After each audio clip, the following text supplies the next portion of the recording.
Hey everybody, and welcome back to the channel. Today we're going to be working on some storage for our garage, specifically storage for my quick jacks. Now if you have quick jacks, you know that they're a fantastic tool. However, they are a little bit heavy, and to store them takes a little bit of imagination. Now quick jack does sell a hook that you can mount on your wall, and it holds them upright. However, I've got two extensions and I don't have a lot of vertical wall space. So today I'm going to show you how to build a horizontal rack that holds two extensions, both your quick jacks, and the pump. Stay tuned to see how I did it.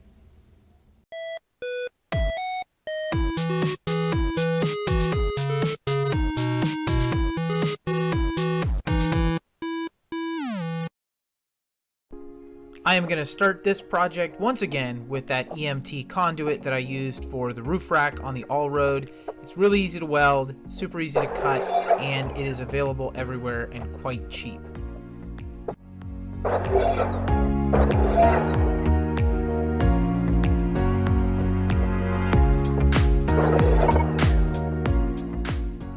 One of the things that made this project a lot easier was the website blocklayer.com. I found it in a Google search, but what you do is you input the dimensions of your tubing and the angle that you want the tubing to sit at, and it prints out a little template that you just cut out, wrap around the tube, trace, and then cut to. It made it super simple to get perfect angles, and I am going to use this website a lot for future projects. Definitely check it out if you didn't know about it already. So there you go, it's all marked up and it is ready to be cut. As you can see, I'm working with a pair of grinders here, the first one with just a cutoff wheel and the other one with a flap disc. These grinders are so cheap at Harbor Freight. That orange one I've had for probably a decade and it has never let me down. It's worth it for me to have two because then I can make the big cuts with the orange one, and then I can smooth all of my cuts with that flap wheel, and I don't have any downtime between the two. After that cleanup with the flap wheel, it is an absolutely perfect fit. Really looks nice. Thank you again to that blocklayer.com website. Takes all of the guesswork out of this notching. Now it's easy enough to just mark and cut the other two of these. And with this close-up, you can see that slight angle that I have, and I just want that there so that when I put the quick jacks on, they slide back towards the rack. So I ended up using 88 degrees. You can make your own decision on how much you want them to slide back towards that rack.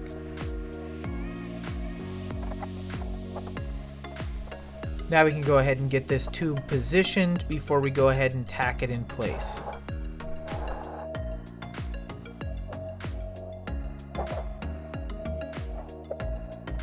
Now, with respect to spacing, I chose to keep these as tight as possible to one another because I have a pretty compact space that I need to fit these in. If I recall correctly, the spacing I ended up on was about 12 inches between them. The quick jacks themselves are about 10 inches overall, and the 12 gave me just enough to lift it over to the lip and then set it in place.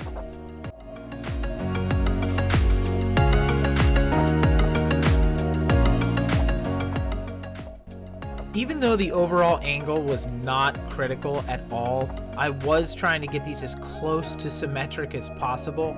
It took me a little bit of time on this first one. The second one that I do is a little bit better, and it's really just me not knowing how much heat I can put into the metal before I start to pull them left or right.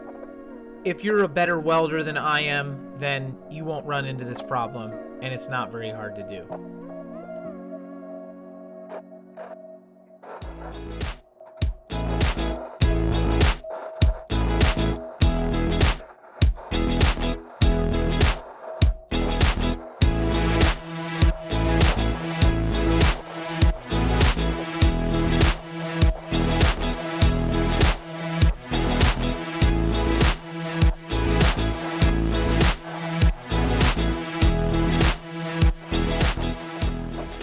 In parallel with my finish welding, I had a 3D print going, and that 3D print was a bracket that's going to help us mount this to the wall.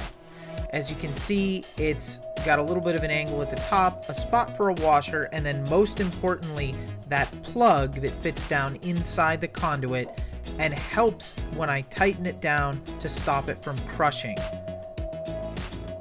Now that we have one side that looks like it's going to work, we're going to go ahead and work on a carbon copy of that to put on the other side.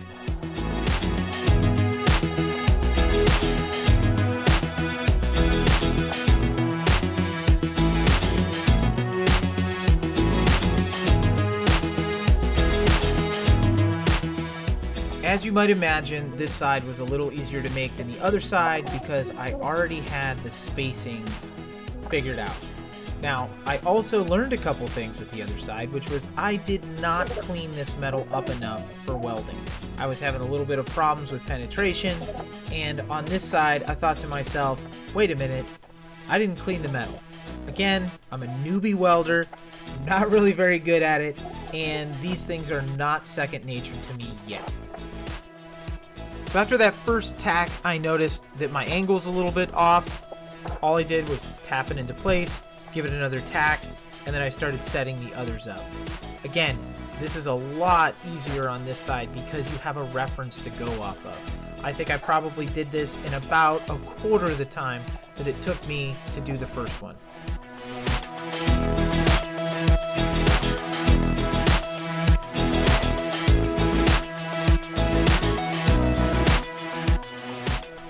Check that fit one more time, a couple more tacks, and it's ready for finish welding.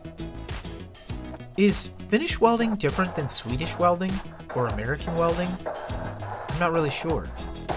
Let me know in the comments. I'd really like to know.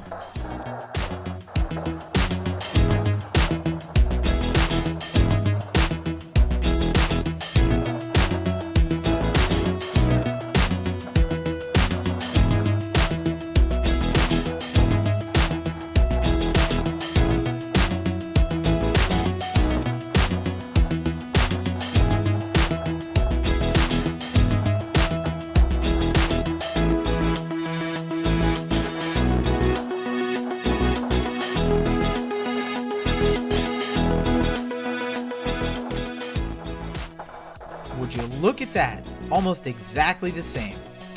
Now for safety, I cut these tabs and we're going to weld these onto the ends of the tubes. Here I'm just using the table as a reference and marking the tubes so that those tabs will sit perpendicular to the ground and parallel with that back tube. I did that not because I had to, but because I thought it would look better. And as everyone knows, when you're organizing your shop, form should always take precedence over function. All I did to get these lined up was mark the center of each tube kind of by eye, and then the center of each one of those tabs and just tack weld them in place. Because I was not exactly sure how tall I wanted these, I left a little extra on here. All I'm doing is making the two match and cutting off that excess.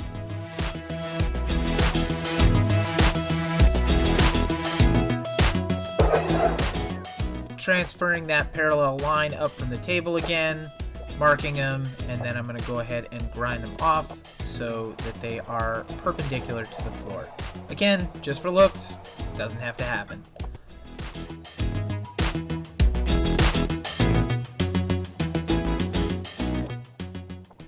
Hey, you remember that time a little earlier in the video where I said that cleaning the metal was not second nature yet?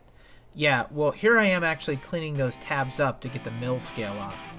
Wow, so shiny.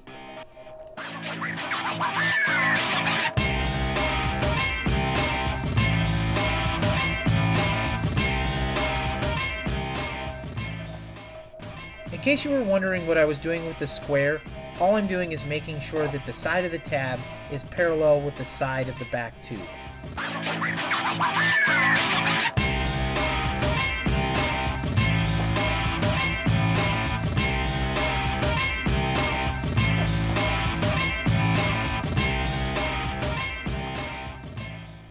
For these tabs, I did not take the extra time to finish weld all around them.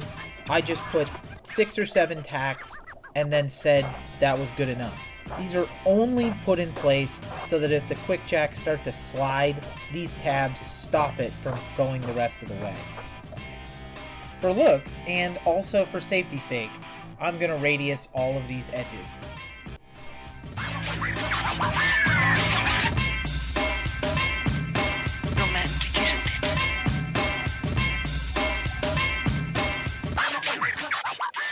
Totally worth it. So much safer looking.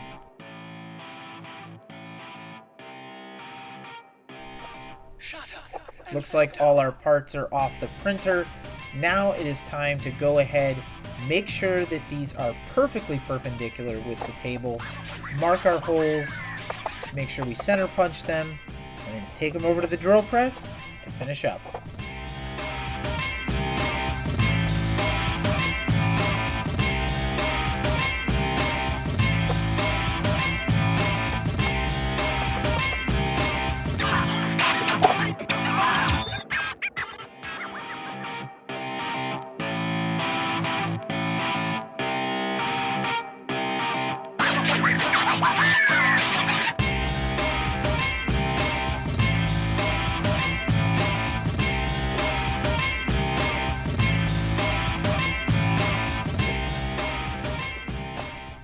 As I went to assemble this the first time, I quickly realized that I needed to take the burrs off the inside of the pipe out.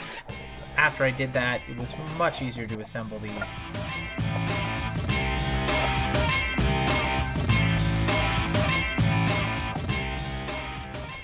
Yep, I told you, easy. I only needed the mallet once.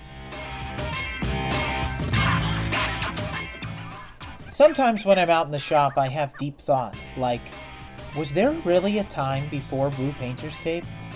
Was it like the time before sliced bread?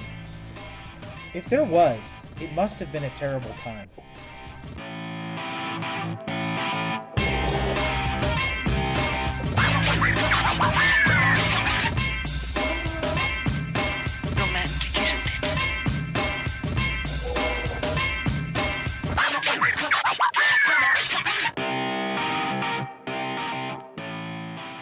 As I finish mounting these to the wall, a few notes about the design. You'll see that the bottom does in fact sit on the ground, and the lag bolt that's there is only to hold it from coming out. I did this because, well, the quick jacks are really heavy, and I didn't want to put that much strain on the wall. Having twisted the heads off of many of them, I also did not want to rely on 2 lag bolts holding $1,100 worth of quick jacks.